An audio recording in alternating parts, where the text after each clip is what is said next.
मेरे प्यारे दोस्तों, मैं आप सभी लोगों को एवरीथिंग ओके यूट्यूब चैनल की तरफ से हार्दिक स्वागत एवं अभिनंदन करता हूं। तो बने रहिएगा। आज की सबसे बड़ी हैवानियत फैलाने वाली घटना आपके सामने पेश हो रही है। नहाती हुई साली का जीजा ने बनाया वीडियो, फिर 7 साल तक किया रेप, ब्लैकमेल कर रहा था गंदा काम। आइए जानते हैं ये घटना कहां से शुरू होती है।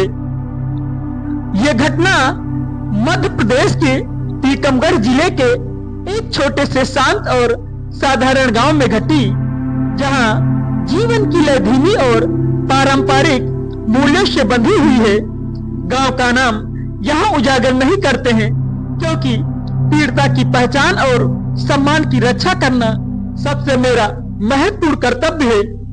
ये कहानी 2018 से शुरू होती है और लगभग 7 वर्षों तक फैली एक ऐसी क्रूरता की जो न केवल एक व्यक्ति की बल्कि पूरे परिवार, रिश्तों और समाज की पवित्रता पर गहरा आघात करती है।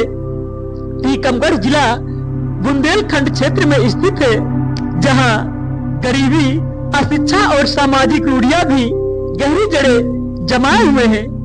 जिला मुख्यालय से लगभग 12 किलोमीटर दूर यहाँ गांव बिजली की अनियमित आपूर्ति, कच्ची सड़कें और खेतों से घिरा हुआ है।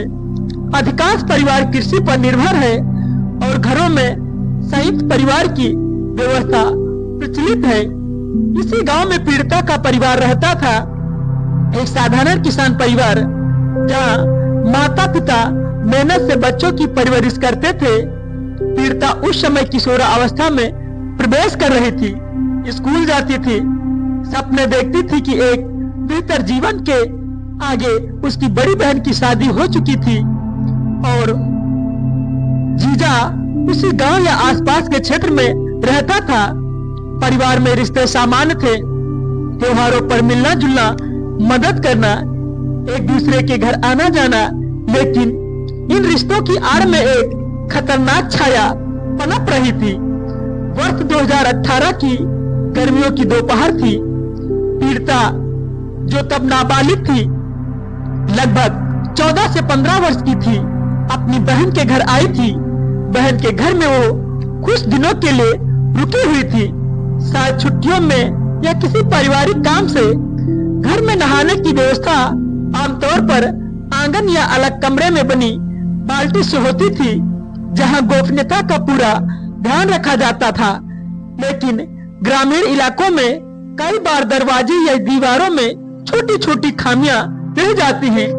आरोपी जीजा ने इसी कमजोरी का फायदा उठाया। उसने चुपके से अपना मोबाइल फोन तैयार रखा और पीड़िता के नहाने के दौरान वीडियो रिकॉर्ड कर लिया। ये वीडियो मात्र कुछ ही मिनटों का था, लेकिन इसमें पीड़िता की नंगी छवि कैद हो गई।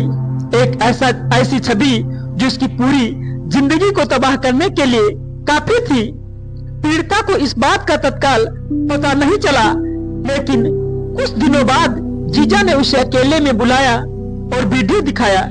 अगर तूने मेरी बात नहीं मानी तो ये वीडियो सबको दिखा दूंगा। तेरे माँ बाप को, गाँव वालों को, स्कूल में तेरी शादी कभी नहीं होगी, तू बर्बाद हो जाएगी।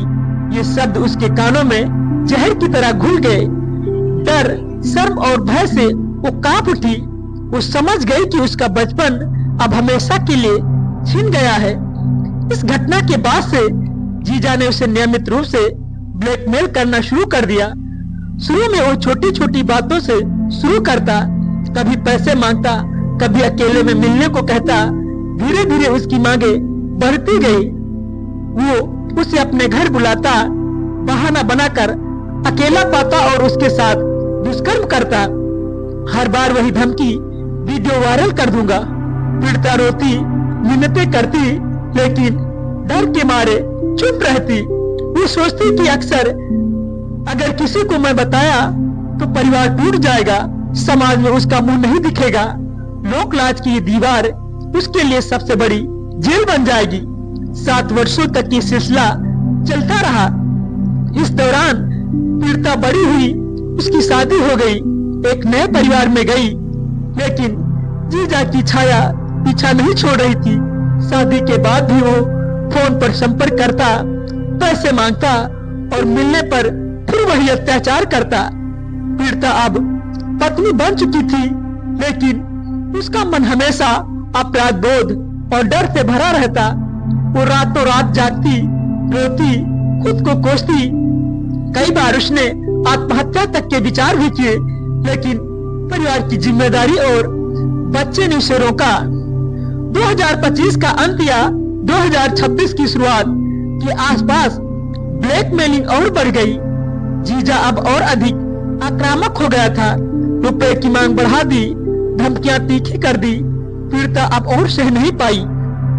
एक दिन उसने हिम्मत जुटाई और अपने पति को सब कुछ बता दिया। पति पहले स्तब्ध रह गया, फिर गुस्से से भर गया, लेकिन उसने पीड़िता को दोष नहीं माना। उसने समझा कि ये उसकी गलती नहीं, बल्कि एक अपराधी की क्रूरता है।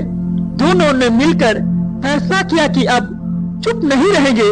वे दोनों थाने पहुंचे। पीड़िता ने पूरी घटना बयां की। 2018 से लेकर अब तक का सफर पुलिस ने गंभीरता से सुना, मामला दर्ज किया। पोस्को एक्ट अर्थात protection of children from sexual offence act के तहत मुकदमा दर्ज किया, क्योंकि शुरुआत नाबालिग अवस्था में हुई थी। साथ ही आईपीसी की धाराएं बलात्कार, ब्लैकमेलिंग, आपराधिक धमकी आदि के लिए पुलिस ने तुरंत आरोपी को गिरफ्तार कर लिया। पूछताछ में आरोपी ने शुरू में इनकार किया, लेकिन सबूतों के दबाव में झुक गया। पुलिस अब उस वीडियो की तलाश में है। मोबाइल जब्त किए और फोरेंसिक जांच चल रही है। इस घटना ने पूरे टीकमगढ़ जिले में आक्रोश फैला दिया। लोग सड़कों पर उतरे, कड़ी सजा की मांग की। महिलाओं के संगठन सक्रिय हुए। कहा कि ऐसी घटनाएं रिश्तों की पवित्रता पर सवाल उठाती हैं। गांव में चर्चा होने लगी कि हम अपने बच्चों को सुरक्षित रख पा रहे हैं, क्या जागरूकता की कमी है। कई लोग कहते हैं कि पीड़िताओं को आगे आना चाहिए, बिना डर के शिकायत करनी चाहिए। पुलिस का कहना यह भी है कि वे इस मामले में कोई ढील नहीं बरतेंगे। आरोपी को उम्र कैद या कठोर सजा मिलनी चाहिए।